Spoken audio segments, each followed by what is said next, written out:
grâces d'acclamation. Action de grâces d'acclamation. Merci. Merci pour votre présence. Alors nous sommes dans Zacharie chapitre 3. Commencez par le premier verset jusqu'au 10e verset. Mais à cause du temps, on peut prendre carrément le verset 1 à 4. Depuis dimanche, on a commencé l'enseignement sur les bénédictions du pardon de Dieu.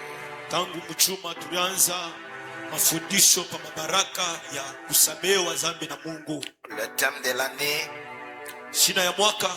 c'est Deutéronome 33, le verset 23. Sur Nephtali, il dit: Nephtali, rassasié de faveur et comblé de bénédictions de Dieu, prend possession de l'Occident et du Midi. La première partie, c'était la faveur. Même ce matin, je demande que la faveur soit sur toi. Que la grâce et les bénédictions de la grâce soient une réalité dans ta vie. Que la grâce marche avec toi. Que la grâce te sauve du péché. Car la Bible dit: c'est par la grâce que nous sommes sauvés. Et la Bible dit: la grâce, source de salut pour tous les hommes, a été manifestée. Et cette grâce est venue avec Jésus-Christ. De la même manière que la Bible dit, il y avait une grande grâce sur eux tous. Et il n'y avait point d'indigents parmi eux. Je prie aussi pour toi. On reçoit la grande grâce et que la pauvreté fuit parmi ta famille, parmi tes enfants. Tu me donnes amen, reçois la grande grâce. Et je prie aussi que la bénédiction soit une réalité dans notre vie. La bénédiction à tous égards. La bénédiction du salut. La bénédiction de la foi. Parce que comme tu es venu ici ce matin, et je suis convaincu que tu es venu pour Jésus-Christ. La Bible dit: il va te récompenser. Que Dieu récompense ta vie. Que Dieu te rémunère. Qu'il change ta destinée. Tu me donnes amen au nom de Jésus-Christ. Alors, l'Esprit nous a conduit d'enseigner sur la bénédiction du pardon de Dieu. Alors, dans quelques minutes, on ne peut pas reprendre tout ce qui a été dit. Mais retenez que le péché a commencé avec Satan au ciel. Et le péché que le diable a commis, c'était l'orgueil. Ézéchiel 28, la version d'Arbim, nous parlait du péché du diable. L'orgueil, le péché du diable.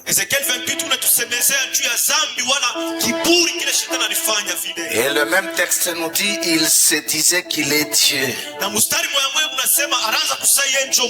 Et Dieu l'a précipité. Vous devez savoir, mes frères et sœurs, que le deuxième qui a péché, c'est Adam. Et le péché d'Adam, c'est la désobéissance. C'est pourquoi tout chrétien doit d'abord faire un effort d'éviter les péchés qui touchent les trônes de Dieu.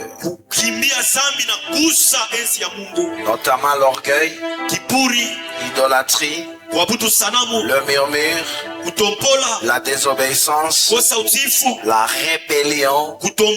Ce sont des péchés et l'incrédulité. Ce sont des péchés qui touchent directement Dieu. L'impudicité aussi. Et alors, évitons de commettre ce péché. Et vous verrez que Dieu nous fera grâce. Parce que la bénédiction qu'on clame, qu'on chante dans nos églises, elle ne peut être effective que par la sainteté. Car la Bible dit, heureux ceux qui ont le cœur pur, car ils verront Dieu. La Bible dit encore, cherchez la paix, cherchez la sanctification, sans laquelle personne ne verra Dieu. La Bible dit encore, ce que Dieu veut, c'est votre sanctification. Alors, le chrétien a deux possibilités. Première possibilité, vivre sans péché. Et c'est possible par la grâce de Dieu. Dans le monde où il y a le péché, si Dieu te délivre, tu peux vivre aussi sans péché. Mais il peut aussi arriver que tu pêches. Dieu te donne une deuxième possibilité. C'est réparer, c'est repentir. Alors Dieu ne veut pas les gens qui pêchent mais qui ne réparent pas. Dieu aime les pécheurs. Dieu déteste le péché. Dieu aime l'homme et il déteste les démons, parce qu'il n'y a pas de plan de rédemption pour les démons, mais il y a le plan de rédemption pour tous les hommes. C'est pourquoi vous êtes heureux et vous êtes bénis. Alors il peut arriver que j'ai péché. Alors qu'est-ce que Dieu attend de moi aussitôt que j'ai péché? C'est la repentance. Et la repentance apporte beaucoup de bénédictions. Le premier jour, on a cité Ésaïe 27. Le verset 9. La parole de Dieu nous dit, le fruit du pardon de ses péchés. C'est-à-dire, lorsque Dieu me pardonne, il y a des bénédictions qui suivront mon pardon. Alors la Bible dit quoi? Lorsque Dieu me pardonne, les pierres de l'autel vont rentrer. Pour Israël, les pierres c'était la dispersion des enfants d'Israël. Quand Israël a péché, ses enfants sont allés dans la dispersion. Et quand Dieu pardonne, ses enfants devaient rentrer. Mais dans notre contexte, le péché disperse les grâces, disperse les opportunités. Le péché a des effets chez Dieu, chez le diable et chez toi-même, et même chez les autres hommes. Les hommes te respectent lorsque tu es respectué. Les hommes te respecteront lorsque tu en es digne. Mais si tu vis en désordre, la Bible nous dit, bon, je ne sais pas leur contexte, mais dans notre contexte, Lot prêche à ses gendres, c'est-à-dire Bakoyake. Et les gendres pensaient que l'autre était en train de plaisanter. Alors je m'imagine, moi avec mon gendre. Alors comment un gendre peut me manquer? Le péché détruit la vie. Le péché anéantit la valeur. Le péché, même s'il te donne des immeubles, même s'il te donne des positions et des postes, le péché te détruira. Même si on ne te le prophétise pas, le péché détruit ton intimité avec Dieu. Ton péché ouvre la barrière aux démons. Ne laissons pas accès au diable. Mes frères et sœurs, alors si tu te répands, je vois ta bénédiction va rentrer. Je vois ta protection rentrer. Je vois des choses qui vont rentrer. Et ton adoration sera complète. Et il dit, même les idoles ne se relèveront pas. Je le vois et je le crois. Il y a des puissances qui dérangent ton sommeil. Il y a des puissances qui dérangent ton travail. Il y a des puissances qui bloquent ton travail et tes études. Si Dieu te fait grâce et qu'il arrête le péché dans ton âme, les idoles ne se relèveront plus. Et on a encore lu Ésaïe 40. 1 à 2. La Bible dit, criez aux oreilles de Jérusalem. Ces péchés sont expiés. Et qu'est-ce qui arrive dans sa vie? Sa servitude est finie. Si Dieu te pardonne, ta servitude va partir. Je viens dire à quelqu'un, si ton père était esclave de quelque chose, de la maladie, de la pauvreté, du célibat, je veux crier à toi ce matin. Si Dieu te pardonne, ta servitude va finir. Je parle à quelqu'un, la servitude de quelqu'un. Avant que je ne quitte cette chair, que le Saint-Esprit te localise. Toi qui as le cœur d'être correct avec Dieu, ta servitude va finir. Je le vois et je le crois. Ta servitude va finir. Tu ne tomberas plus malade. Il n'y aura pas de choses qui bloquent. Parce que Dieu m'a pardonné. Ma servitude est terminée. Ma servitude est terminée. Toi qui es dans la servitude, je te crie, elle est finie.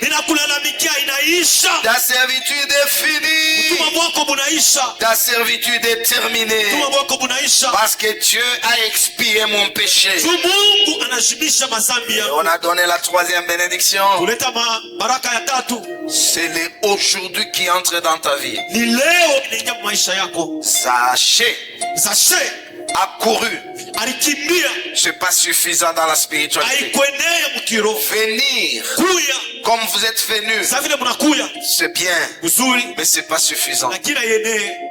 Monter sur le sycomore, soutenir l'église, c'est aussi bien, mais c'est pas suffisant. Recevoir Jésus dans ta maison, c'est bien, mais c'est pas suffisant. Mais ce qui manquait dans la vie de Zachée, c'est reconnaître ce qu'il a fait dans le passé. Zachée a dit, je veux réparer. Et c'est ce même moment, Jésus lui dit, le salut est entré dans ta maison. Il y a des gens qui ont logé Jésus, mais ils ne verront jamais la gloire. Ils ne verront jamais la bénédiction. Il y a des gens qui sont allés chercher Jésus, jusqu'à Kaboto, jusqu'au Nigeria. Ils sont allés à Kamba. Ils sont allés à Jérusalem pour chercher Jésus. Tu peux les trouver. Mais pour que Jésus apporte le salut, il faut que tu te répandes. C'est par la repentance que le salut entre. Même ce matin, à tous les cœurs touchés par cet enseignement, j'élève ma main et mon âme. Que le salut entre dans ton âme. Que la bénédiction entre aujourd'hui. Que la délivrance entre aujourd'hui. Oui. Ésaïe 45. La Bible dit au verset 7 que lorsque le salut arrive, au même moment il y aura la délivrance. Que Dieu te donne la capacité de reconnaître, de réparer, de confesser et de te convertir, d'abandonner ces choses. Et tu verras que Dieu va t'accompagner. Quelqu'un accompagne en acclamant très fort. Zacharie chapitre 3. On a encore lu Ésaïe 33 verset combien? 24. Aucun habitant ne dit je suis malade, parce qu'il a reçu le pardon de ses péchés. On a lu Luc 15, le verset 21 à 30. Je ne sais pas 30 ou 20 combien. Quand le fils prodigue se répand, Dieu ordonne, le Père ordonne que vite, faites ceci, faites cela. Ésaïe chapitre 6, il a vu Dieu, mais il était dans le péché. Mais quand il se répand, directement on enlève une pierre ardente pour toucher ses lèvres. Même ce matin je lève ma main. Si quelqu'un peut se repentir, il y a quelque chose qui quittera le ciel pour toi. La pierre ardente brûlera la malédiction. La pierre ardente brûlera le péché. La pierre, il y a une pierre ardente auprès de Dieu. Aïe aïe aïe, je parle à quelqu'un. Si tu donnes ton âme à Dieu, il y a une pierre ardente qui vient brûler la stérilité, qui va venir brûler la maladie, le diabète, le sida. Si tu te répands, Dieu ordonnera. Prenez la pierre, touchez ses lèvres, ça va toucher ton âme. Ta malédiction va tomber. Ton problème sera résolu. Encore amen au nom de Jésus. Nous sommes debout, nous lisons la parole du Seigneur. Il me fit voir Josué, le souverain sacrificateur, debout devant l'ange de l'Éternel. Et Satan qui se tenait à sa droite pour l'accuser. L'Éternel dit à Satan, que l'Éternel te réprime. Satan, que l'Éternel te réprime. Lui qui a choisi Jérusalem. N'est-ce pas là un tison arraché du feu? Oh, Josué était couvert de vêtements sales et il se tenait debout devant l'ange. L'ange prenant la parole dit à ceux qui étaient devant lui, ôtez-lui le vêtement sale. Puis il dit à Josué, vois, je t'enlève ton iniquité et je te revêt d'habits de fête. Je dis, qu'on mette sur sa tête un turban pur. Et ils mirent un turban pur sur sa tête. Et ils lui mirent des vêtements. L'ange de l'Éternel était là. L'ange de l'Éternel fit à Josué cette déclaration. Alléluia. Ainsi parle l'Éternel des armées. Si tu marches dans mes voies, et si tu observes mes ordres, tu jugeras ma maison, tu garderas mes parvis, et je te donnerai libre accès parmi ceux qui sont ici. Oui, t'écoute donc, Josué, souverain sacrificateur, toi et tes compagnons qui sont assis devant toi, car ce sont des hommes qui serviront des signes. Voici, je ferai venir mon serviteur les germes. 9. Car voici, pour ce qui est de la pierre que j'ai placée devant Josué, il y a 7 yeux sur cette seule pierre. Voici, je graverai moi-même ce qui doit y être gravé, dit l'Éternel des armées. Et j'enlèverai l'iniquité de ce pays en un jour. En ce jour-là, dit l'Éternel des armées, vous vous inviterez les uns les autres sous la vigne et sous les figuiers. Que Dieu bénisse cette merveilleuse parole. On acclame très fort. Gloire au Seigneur. Le pardon de péché. Nous sommes dans le livre du prophète Zacharie. Il fait partie de petits prophètes dans l'ancienne alliance. Et c'est un prophète après l'exil. Parce qu'Israël avait des combats pour reconstruire le temple. Il y avait des obstacles. C'est ainsi que Dieu va susciter des prophètes pour assister ceux-là qui bâtissaient. Alors parmi les prophètes, nous avons Zacharie. Et c'est Zacharie qui écrit concernant la situation de ce temps-là lorsque Israël rentre de la captivité. Alors il nous fait voir une vision. Les autres disent c'est une réalité. Mais probablement ça pourrait être une vision. Parce qu'il dit au verset 1er, il me fit voir Josué. C'était une vision. C'était un rêve. Je ne sais pas trop. Mais c'était une vision. Alors dans cette vision, il voit le souverain sacrificateur. Dans notre contexte, on dirait le révérend, le pasteur, ou le pape, ou un monseigneur. Il va le voir dans un scénario compliqué. Il le voit debout, mais à côté de lui, il y a Satan qui l'accuse. Il voit cela comme une vision. Satan à sa droite, en train de l'accuser. Ça c'est complexe. Or dans le psaume 109, quand quelqu'un est à droite, c'est qu'il y aura un problème et jusqu'à la fin de sa vie. Psaume 109, le verset 6. Quand l'accusateur est à droite, c'est qu'il sera déclaré coupable.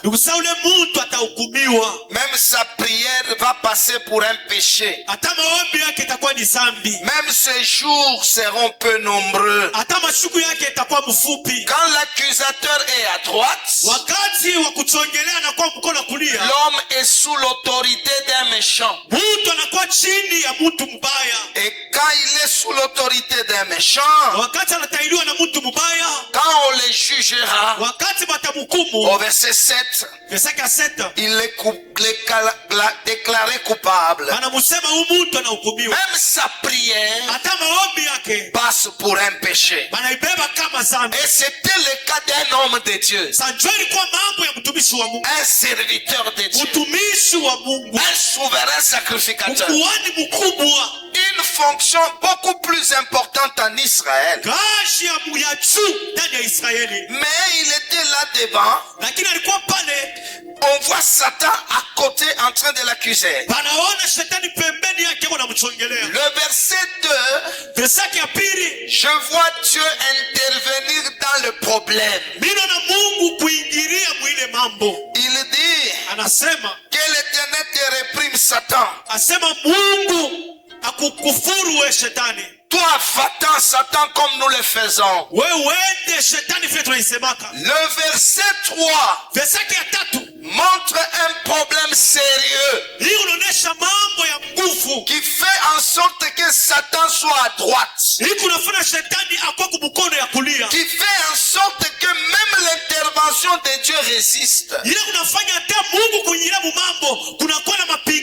Tu as un problème, je sais. Peut-être à ta droite il y a Satan. Ton mariage a des problèmes. Tu es en train de vivre les accusations. Ta famille a des problèmes. Il y a l'accusation. Satan est toujours là à droite. Et il y a les interventions. Les pasteurs prient pour toi. Les prophètes ont prophétisé. Les prières, tu es en train de le faire. Mais il y a un problème. Josué était couvert de vêtements sales. Mais il était debout. Nous avons des gens qui aiment la prière. Il y a des gens qui travaillent pour Dieu. Il y a des gens qui prêchent comme moi. Ils sont debout. Parce que être debout, Luc 21 explique. Il dit veillez et priez afin que vous soyez debout. Il y a des gens qui vous prient toute la nuit. Mais le problème est qu'ils sont habillés en vêtements sales. Il était là avec les vêtements sales. Alors, la prière du pasteur, à moins qu'il y ait la grâce, je veux vous dire la vérité. Ce qui va amener la grâce dans ta vie, ce n'est pas d'abord le ministère du pasteur, mais c'est ta relation avec Dieu. Ce qui va amener la grandeur, c'est d'abord ta responsabilité, ta prise de conscience envers Dieu. On peut te prophétiser. La Bible dit dans Jérémie que celle qu'on vous annonce là n'arrivera pas. C'est Jérémie qui le dit. Ézéchiel 20, le verset 32. On ne verra pas s'accomplir ce que vous imaginez. Ça n'arrivera pas. Pourquoi? Si vous voulez être comme les nations, comme les familles des autres pays, si vous servez les bois et la pierre, si vous continuez à vous enivrer, si vous continuez à vivre dans les copinages, si vous ne savez pas honorer votre corps, ça n'arrivera pas. Parce que Dieu n'a jamais guéri quelqu'un à cause de la foi de Jésus. Dieu n'a guéri les gens que par leur foi. La puissance d'Élie n'a pas fini les problèmes de toutes les veuves. La puissance d'Élisée n'a pas fini les problèmes de tout le monde dans son pays. Même Jésus, il est arrivé quelque part, il n'a pas pu travailler à cause de l'incrédulité. Tu es responsable de ta destinée. Tu es responsable de ta grandeur. Si tu arrêtes cette vie, la sorcellerie ne fera rien. Si tu arrêtes cette vie, c'est toi que Dieu va élever. Dieu est prêt, mais c'est toi qui as un problème. Donc, au verset 2, Dieu regarde la présence de Satan. Dieu regarde l'accusation. Et qu'est-ce que Dieu dit? Que le diable te réprime, Satan, que l'Éternel te réprime. Que l'Éternel te réprime. Mais Satan ne part pas. Le verset 3 montre qu'il y avait un problème.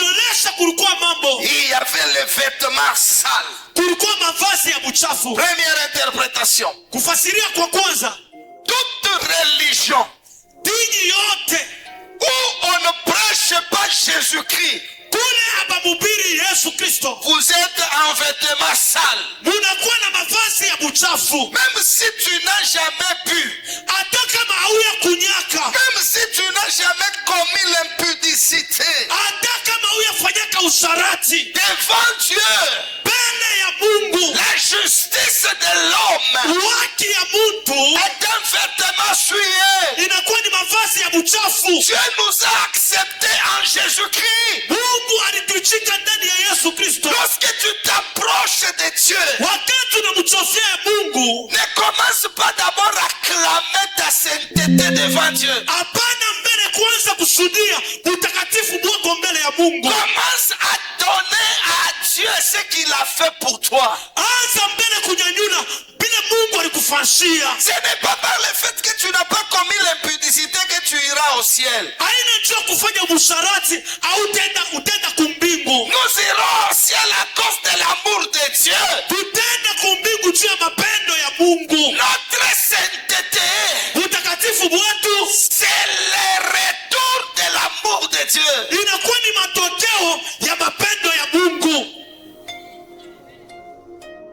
Parce que Dieu m'a aimé, c'est pourquoi je l'aime. Nous avons des vêtements sales. Tu es né, tu es un vêtement sale. Michialewaka, mi yangulingali vierge. Devant Dieu, c'est un vêtement sale. Deuxième interprétation. Le vêtement sale, ce sont des péchés non réparés. Tout péché non réparé devant Dieu, c'est un vêtement souillé. Il y a des gens bien habillés. Quand on entre dans la vision spirituelle, ils sont sales. Chafou. Avec un très bon véhicule. Mais sale. Quand quelqu'un fait lui-même l'impudicité, c'est un vêtement sale.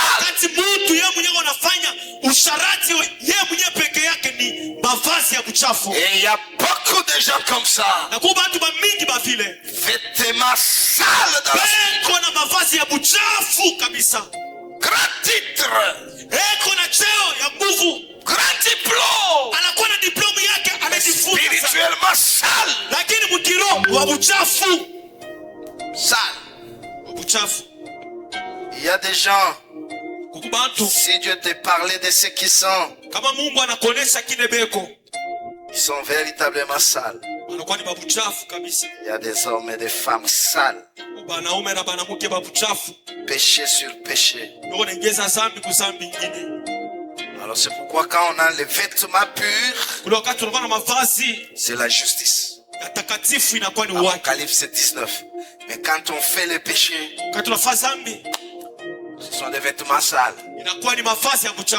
Vêtements sales devant Dieu. Alors quand on a les vêtements sales, verset 4. Par le fait qu'il était toujours debout. Si tu as la volonté d'avancer avec Dieu, Dieu.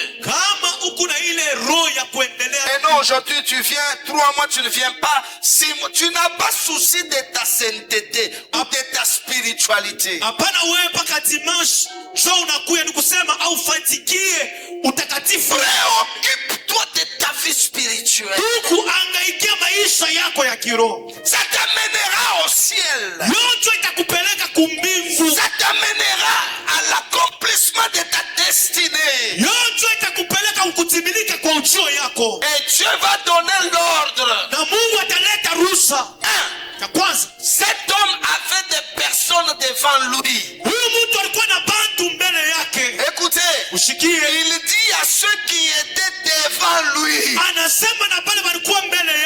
dans la vie, ne sois pas toi-même, tu es le Père, tu es le Fils, tu es le Saint-Esprit.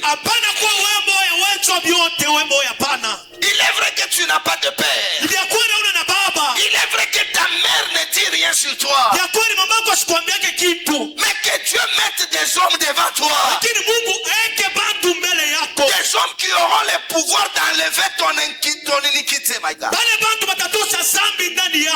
Dieu ne donne pas l'ordre à l'ange de faire ce travail.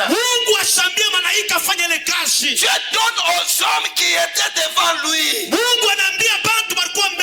Je demande à quelqu'un, dans la vie, ne sois pas toi-même plafond. Quand tu n'as personne, personne ne te conseille, personne ne t'encadre, personne ne t'oriente. Et si tu veux faire quelque chose, tu fais toi-même.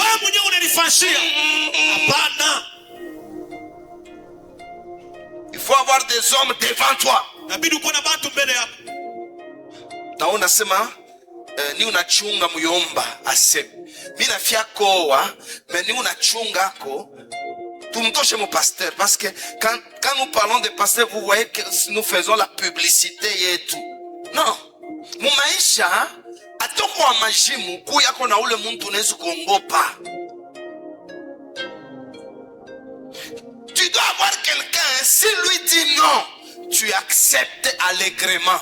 Unapashwa na mtu ule kama nasema hapana pale unaifanya bila kununa. Nabana mishitashika mtu ataka pastor kenye shitashikia. Mishitokopa mtu, mishikalake hapa na mtu. Maisha yangu ni mimoya, we moya. Je viens t'informer. Na wakujulisha.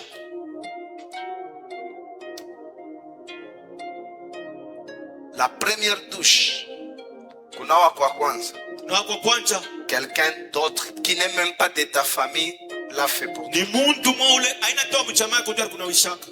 Et sûrement la dernière douche, ça ne sera pas toi-même. C'est quelqu'un d'autre qui le fera. Ne vis pas comme ça.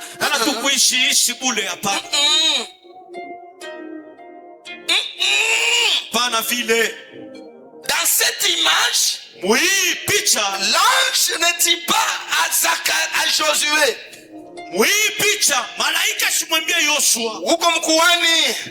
c'est toi le souverain sacrificateur. Enlève tes vêtements sales. J'avais un frère qui était médecin.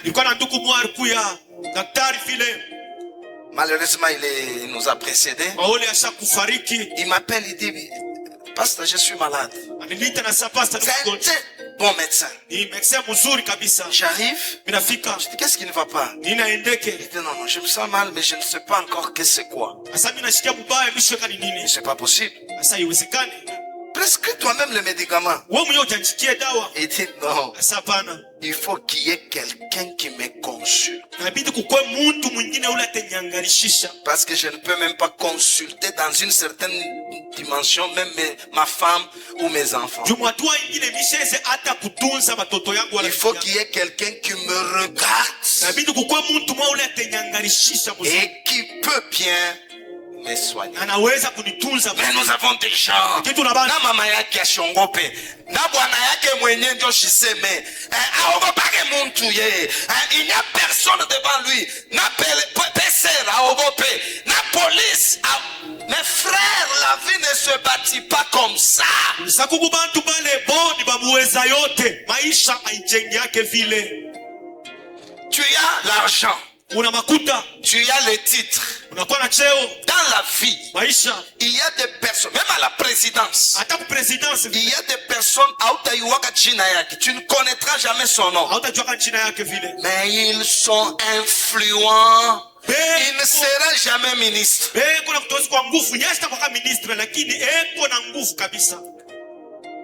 nous avons des petites filles.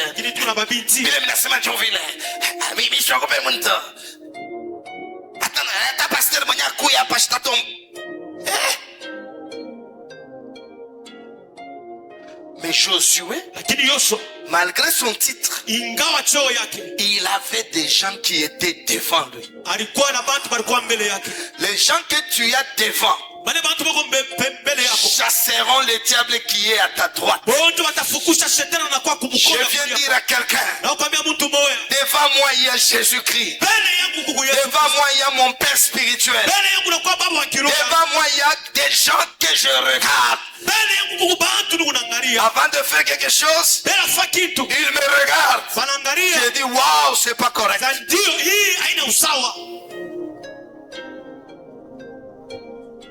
Que Dieu vous bénisse. Ah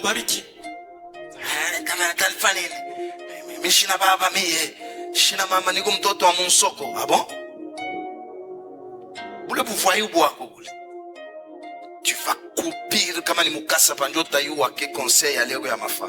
Muntu anegalaka kona muntu anamoja. Yo muntu. Muntu anegalaka na ule muntu kona mu encadrer, et kona mu former, et kona monesha, ne fais pas ça.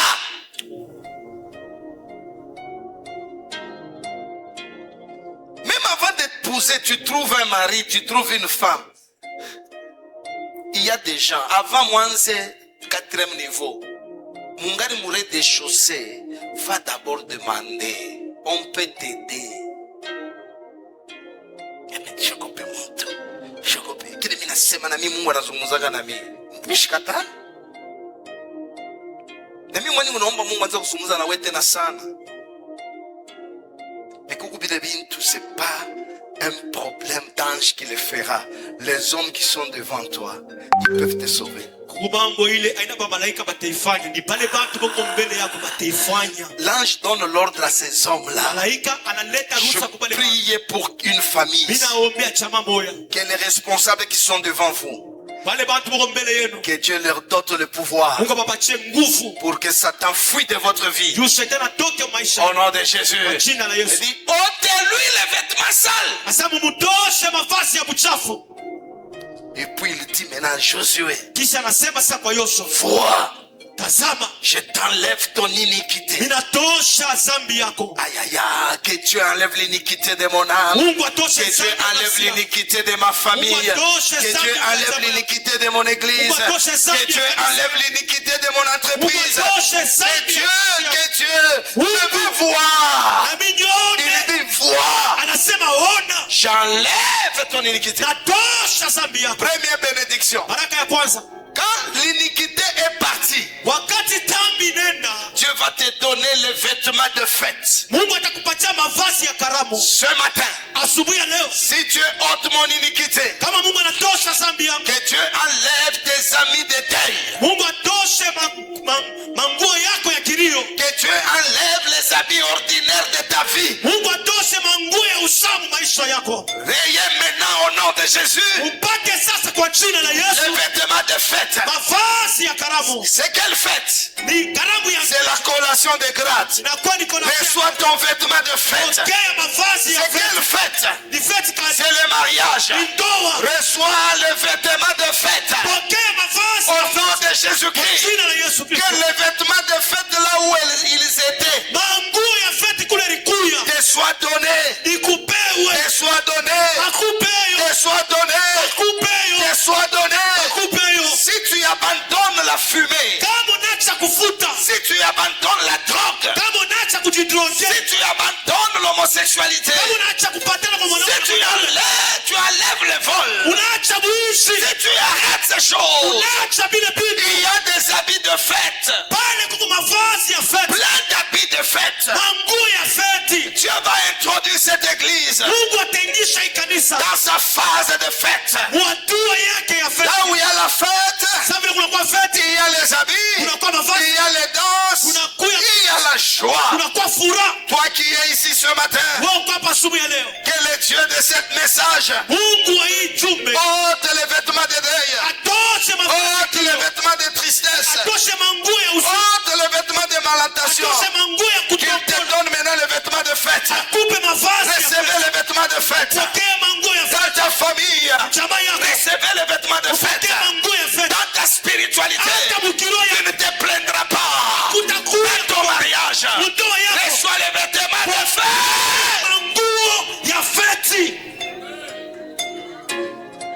Et mettez les turbans sur sa tête.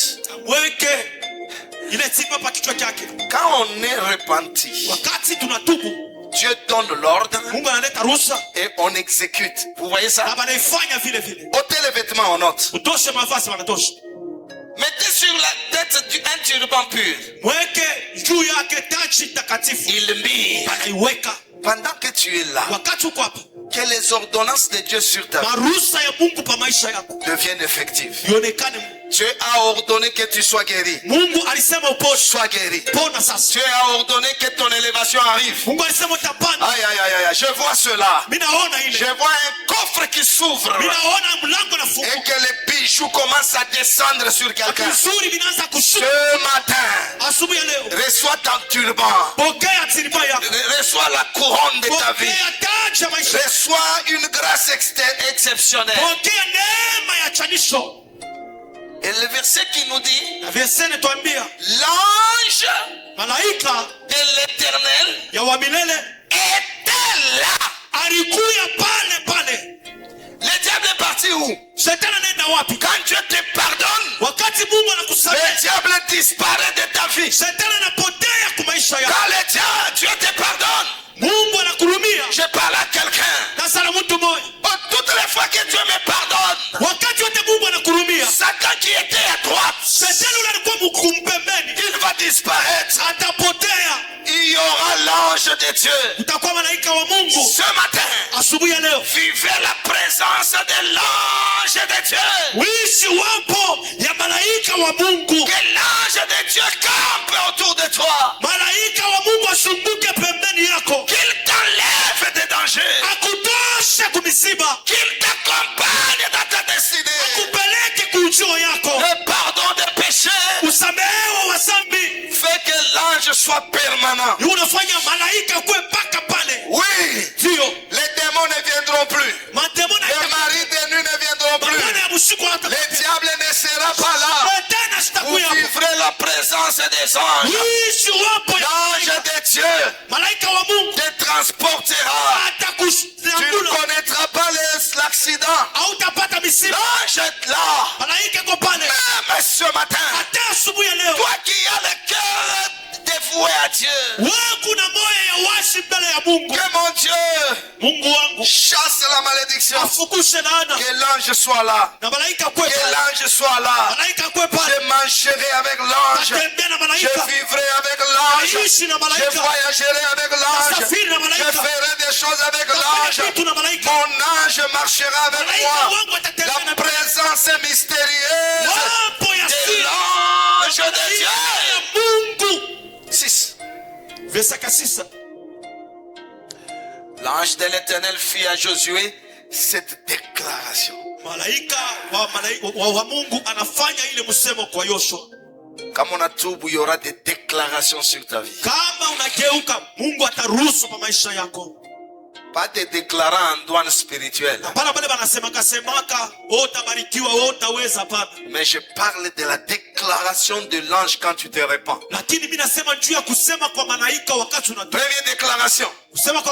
Si tu marches dans mes voies, kama unatembea mumanjia yangu, si tu observes mes ordres, kama unaishi mumaruhusa yangu, être pardonné c'est une chose, kusamehewa ni kitu ndio, mais marcher correctement, lakini mutembee musawa.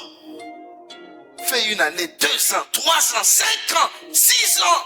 Fanya mwaka moja mbili. Tu marches dans les voies de Dieu. Huku mukusawa kutembea mumanjia ya Mungu. Tu observes les ordres de Dieu. Unakuwa unatembea mumaruhusa ya Mungu. Aller à l'église, c'est un ordre de Dieu. Donner la dîme, c'est un ordre de Dieu.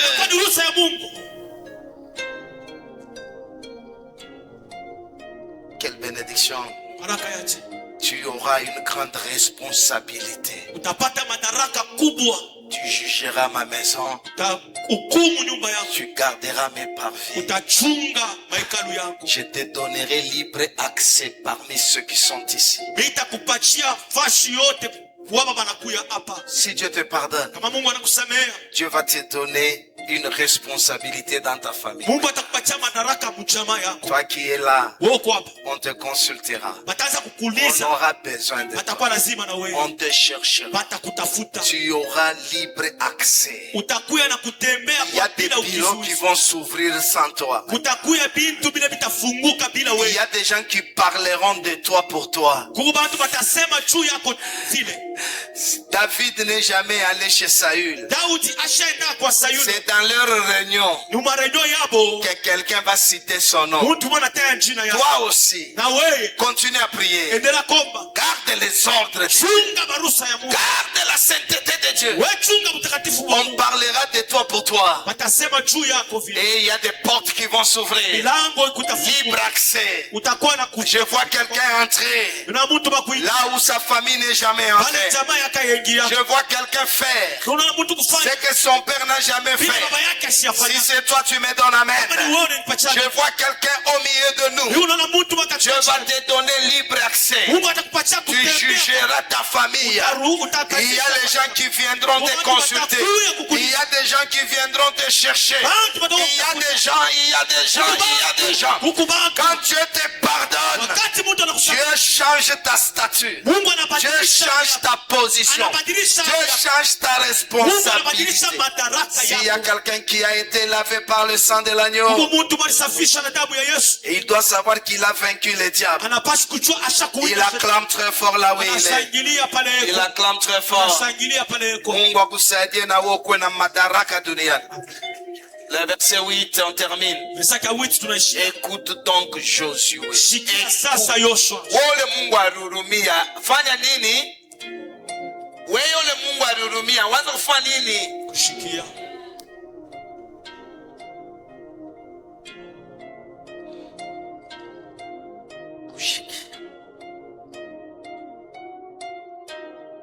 Nous avons des chrétiens à Bashikiyaki.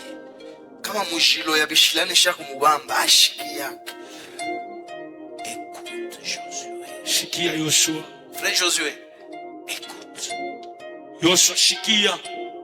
Je sais que tu es zélé. Tu as aussi des révélations. Tu as des visions. Mais Josué, écoute. Shikia. Kama ushikiyake, il y a des gens batakono na kufa bana kwacha. Écoute. Shikia.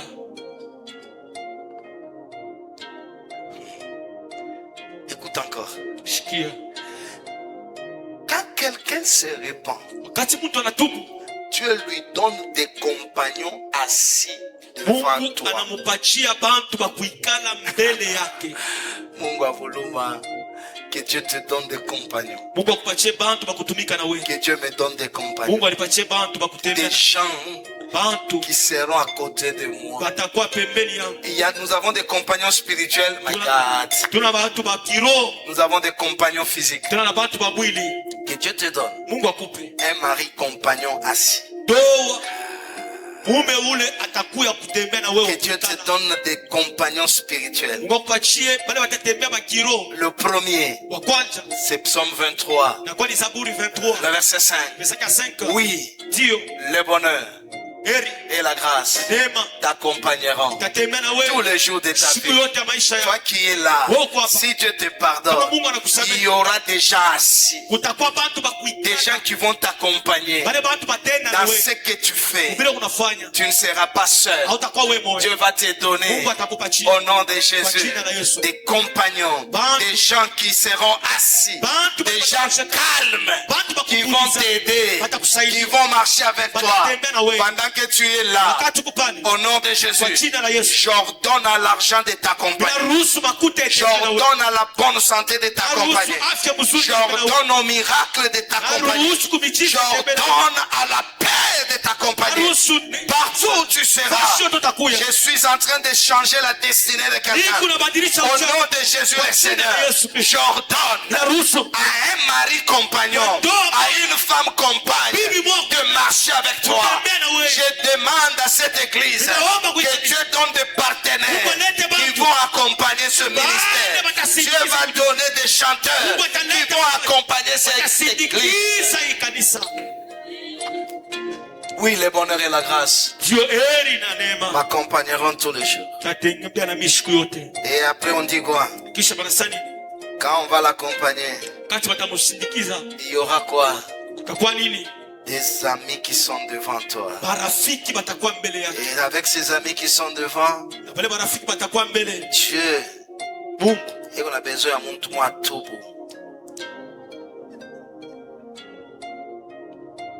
Ce sont des hommes qui te serviront des signes.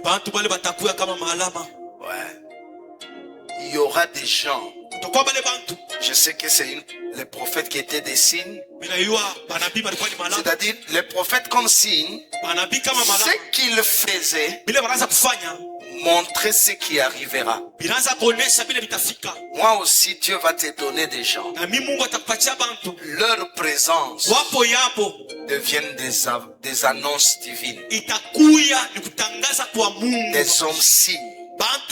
Des hommes consolation. Des hommes signes. Parmi tes enfants, Dieu va te donner des signes. C'est toi que Dieu te fasse grâce. Dans mon ministère, sois un signe. Dans ma vie, sois un signe. Ta présence va me consoler. Ta présence va me relever.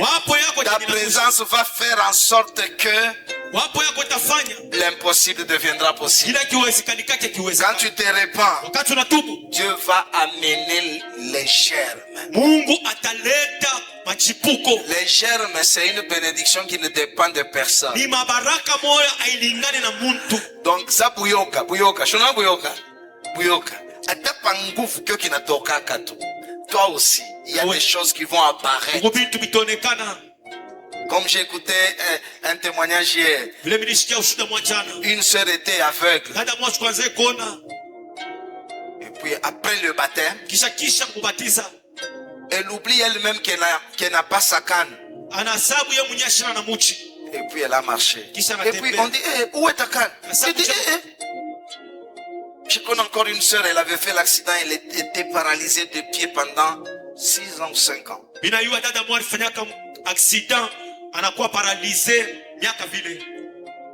Mais après un matin, elle sent qu'il y avait la force dans ce pied. Elle met ce pied sur terre. Elle marche correctement. Dieu va apporter des germes, des bénédictions, Et après, il dit au verset 10, vous vous inviterez sous les figuiers. Dans la vie, il y a une injustice. Il y a des gens, c'est seulement eux qu'on invite. Eux n'ont jamais invité. Et ils ont tous les anniversaires des autres. Parce qu'il veut aller qu'on l'invite. Lundi comme ça, il dit, c'est ton anniversaire. On va manger quoi? Tutakulia nini? Si Dieu te pardonne, Hapana, kama Mungu anakurumia, vous vous inviterez. mutaitana. Tu m'invites, je t'invite. Ita na mimi nakuita. Ça ne sera pas seulement un côté. Haitakuwa paka ngambo moya. Je te bénis. Mimi nakubariki. Même si l'autre fête était splendide, Hata ule eko nafanya karamu ya mzuri, mais toi aussi tu l'inviteras. lakini na wewe utamuita. Soyez bénis. Barikiwe. Tu seras aussi capable Na wewe utakuwa na uwezo d'inviter ta famille. ya kuita jamaa yako. Qu'est-ce qu'il y a? Kinini kikwa? Je vous invite Ile mita. parce qu'il y a la fête des dots. Juku na kuya banatafuta iletea mbari. Venez chez moi. Ukuye kwangu. Qu'est-ce qu'il y a? Hubu nini? Il y a la fête du diplôme. Mwana mtoto wangu anapata diploma. Vous allez vous inviter. Utaitana na mwe. Recevez la grâce Upokee neema. d'être capable d'inviter aussi vos familles. Kuwa na nguvu kuita machama yenu. Vous allez organiser la fête. Na mwa mtafanya mafeti. Qu'est-ce qui va se passer? Kinini kitapitikana? La brebis était perdue. Kondo alipotea. Elle est retrouvée. Banamupata. Quand Dieu me pardonne, Kati Mungu ananisamea. il va donner l'ordre à ceux qui sont devant moi Ataleta ruhusa kubale banakuwa mbele yangu. de voir. Kuona. Évitez les gens qui sont loin de vous donner des orientations prophétiques. Mukimbie bale bantu bale abakaleke boko naishi na mwe. Kwanza kumipatia maunabii ya On kufuata. a donné à ceux qui étaient devant lui. Banaleta kubale bantu balikuwa mbele yake. Ôtez lui le vêtement. Umutoshe mavazi. Ceux qui sont devant toi Bale banakuwa mbele yako. ont le pouvoir Beko na uwezo. d'enlever les péchés, Kutosha zambi. d'enlever la maladie, Kutosha magonjwa. d'enlever la malédiction. Kutosha laana. Que Dieu vous donne la grâce. Mungu akupatie neema. Ce n'est pas seulement toi qui iras à toutes les fêtes d'anniversaire. Haina paka wewe tena kwa makaramu yote ya anniversaire. Invite-nous aussi ton jour d'anniversaire. Na wewe utwite siku ya barikuzalaka. Tu nous inviteras. Utetwita. Aina paka uwa kutoshanaga muhopitalo. Paka weye. Paka weye. Nabasha nakuyasa nono katoshana muhopitalo. Quand même il y a un travail de pleureuses. On les appelle les pleureuses. C'est-à-dire, vous n'avez pas besoin de pleurer. Alors vous les recrutez. Mon amour patunji nasani mama Sophie. Mon n'est pas $100, $100. Balanza courir. Ma Sophie. Ma Sophie. Dieu va faire en sorte Mungu atafanya que même le jour de ta mort, hata siku ya on n'aura pas besoin de recruter les pleureurs. abatalipa bantu bakukuriria.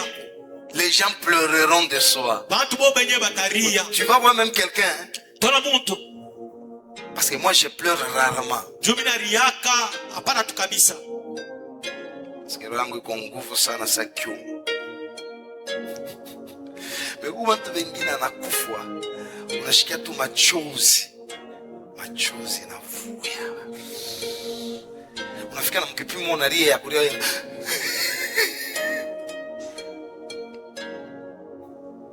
Nous sommes allés dans une ville.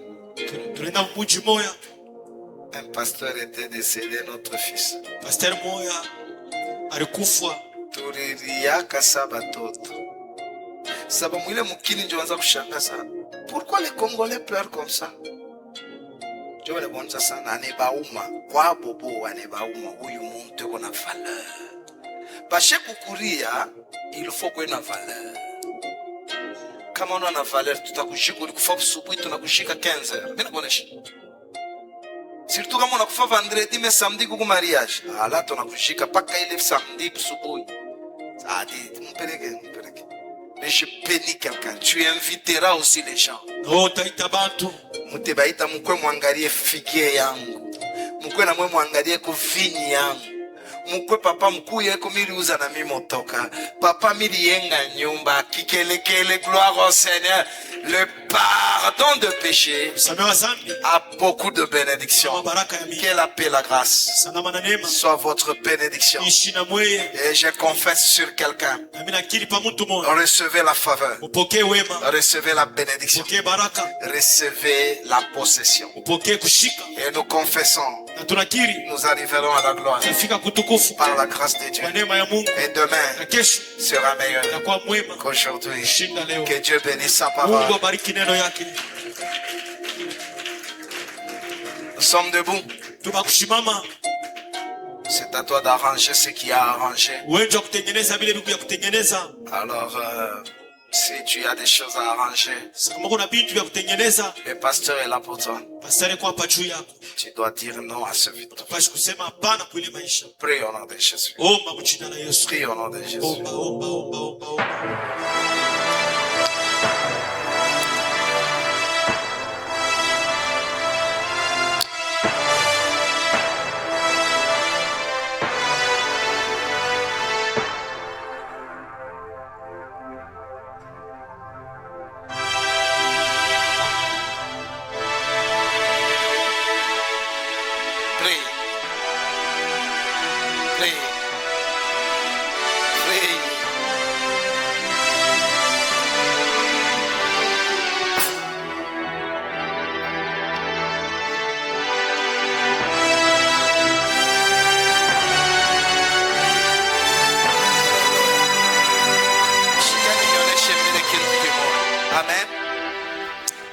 Amen. Hii registreur yangu depuis Mubaraka shweka bari yangu shaka ayoneshaki. Inawaka kama ayoneshaki. Jana mina pima kuhakisha kwa mahubiri mwana nilikuwa nayo mafani ya registreur parce que abakukwena ma registreur nikaiwakisha nikavinya shweka meribamba kama shiba. Na yeye hapa iliwaka haikuwaki iliwaka na haikutoshe mamianjiko. Leo bushiku nililala minaona tellement mikuwa na susi ya hii enregistreur, minaona inawaka. Wakati unawaka njo mtu mmoja ananiexplique mambo moya hivi tafika katikati yetu. Hapa mimi naiwakisha haikuwaki. Hapa ananipa hayo, mimi naiheshima. Mimi naiwakisha inawaka. Isha inawaka. Weka mkono yako pa kichwa. Mungu wangu, tu m'as donné une vision cette nuit. Ya kusema una réparé maisha ya bantu.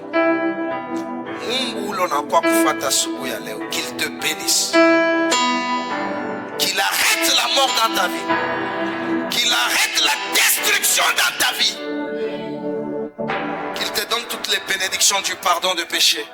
C'est dans le nom de Jésus le Seigneur, avec joie nous disons Amen. Aïe aïe, acclame très fort. Gloire au Seigneur, que Dieu vous soit favorable. Waouh. Nous serons là mardi, nous serons là jeudi, nous serons là dimanche par la grâce de Dieu. Alors,